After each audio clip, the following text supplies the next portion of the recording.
Hi, this is Stephanie Miller from The Stephanie Miller Show. Please enjoy this exclusive clip from my show on Political Voices Network. So we have new rules for the debate tomorrow night, where CBS News said it will be up to Vance and Walz to fact check each other. And you wrote, then Walz should just keep calling Vance a couch effer. As in, well, my opponent wants to eliminate abortion rights and he's a couch effer. Or Senator Couch Effer here wants to punish people for not having kids, make Vance have to whine, I don't F couches. I like that approach. I think Tim Walz won't do it, but I wish he would. I mean, if nobody's going to fact check you, then just lie. Lie all you want, because Vance is going to lie. Vance is going to lie extravagantly, and Walz. I hope that Walz doesn't fall into the trap of saying, well, you just dismiss it with that was all lies. Yes. But the idea that you wouldn't even come in there and say, some of the most outrageous things that Vance says, like about how women without children are miserable and things like that. It's like, that's not even a valid opinion. No, and I'm happily without human children. I have my 2 cats. Those are my babies. Those are my children. They're furry. Sometimes they get on my nerves, and I have to lock them out of my office. But other than that, they're lovely and very cuddly. So you also said the baller move would be for all other countries to put a 200% tariff on Trump watches. I am with you on that. The Trump watches thing, it's hilarious. Isn't it? It really is. It is just, I am going to take these suckers for all I can, as well as open up an easy way for other countries to send me money. And, if they purchase, 20 or 100 Trump watches, that's all right. Yeah, I mean, the cheap ones are going for what, $500? Yeah. 500, and they're worth about 60. If that. Yeah. If that. Yeah. If that. So you're back. Labor. Yeah. Yeah, there you go. So you're back on the Twitter machine. How do you feel about that?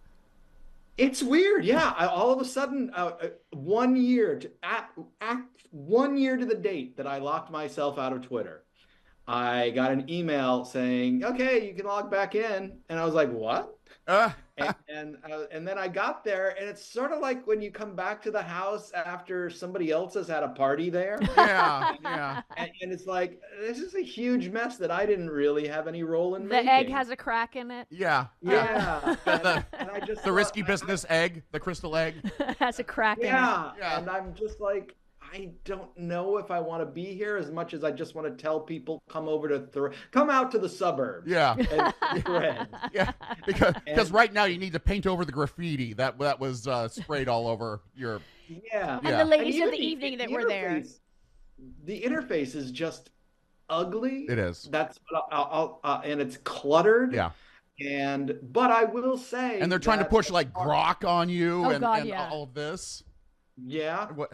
But I will say that the news element of Twitter is certainly much faster, and I feel more informed on Twitter because of how I've curated my That's how I do it too. Yeah.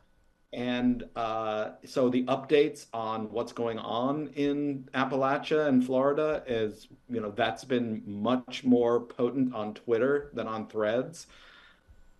But by the same token, Threads, the engagement there feels better. I mean, not to get all weird. I mean, social media is just stupid in general. It is. I totally agree. I agree.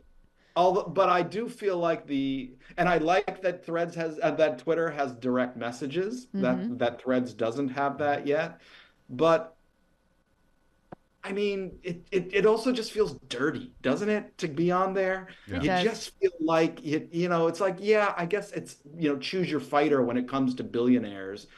And Zuck's just slightly less odious not slightly. He's a decent amount less odious than Elon Musk. Doesn't make him not odious, but he's not Musk levels of, actively pronouncing horrific things on a daily basis. You're absolutely right. And one last thing. So you commented on Netanyahu attacking the UN as an anti-Semitic swamp. and an anti-Israel Flat Earth Society during his address to the UN Assembly. Okay. And you said break diplomatic protocol and arrest him. I'm with you. This is what you're throwing out there as just one last thing. Just one last thing. Israel. We got a minute. Sure, let's solve it. Let's do this. I'll break out. I'll get my visor and my little calculator that has a crank. Put a pencil behind my ear, going, I can solve this. Well, that's what Stephanie does with Dino Badala every time he's on. She's like, oh, and we have 2 minutes to go. Let's talk about the Middle East. Right. Yeah. But I mean, he's a war criminal. I mean, there's whatever you think of Israel's battle with Gaza and in Lebanon. He's a war. The things that he has ordered, the things that he's done in his past, all of this, he is a war criminal. He's coming there and telling everyone, no, you have to let us commit more war crimes. Yes, exactly. For safety. Yeah. Exactly. Well, thank you. And on that lovely note. Yeah. Hey, wow! I feel like I need to say something filthy. Well, thank you, Rude. Thanks, I love Rude. having you on with me. I appreciate it. You will get Ms. Miller on next week. Yes. Well, election season is a sweet time of the year, right? As candidates coat their messages with lots of sugar to get your vote. Yeah, I said that. Now you can enjoy the sweetness of the election with authentic candidate cookies with the likeness of Kamala and Donald on your favorite butter cookie made by the famous deli in Chicago, Max and Benny's. You can purchase these once-in-a-lifetime cookies on the Stephanie Miller, Thom Hartmann, and John Fugelsang websites. To order, go to our websites, click on the banner for cookie candidates, or go directly to their website, cookiecandidates.com.